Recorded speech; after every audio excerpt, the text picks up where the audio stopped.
Ugma, Pebrero 25, gisaulog o saulugon sa Pilipinas ang ika-30 nga anibersaryo sa EDSA People Power Revolution, ang nitaktak sa katungdanan ni kanhi Diktador Ferdinand Marcos ni adtong 1986.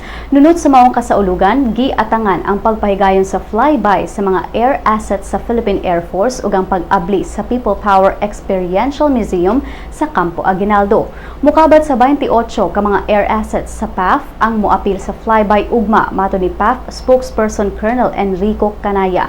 Samtang ablihan sa publiko ugma hangtod Biyernes ang People Power Experiential Museum nga adunay mga elemento sa teatro, cinema, photography, performances ug installations.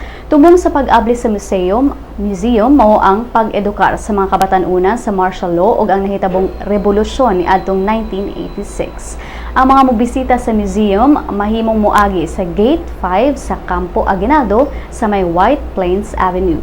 Sama sa naandan, ipahigayon gihapon ang salubungan program sa People Power Monument diin libuan ka mga estudyante ang moapil sa tradisyonal nga reenactment. Adunay flag raising ug gikatakdang motambong sa President Benigno Aquino III isip guest of honor.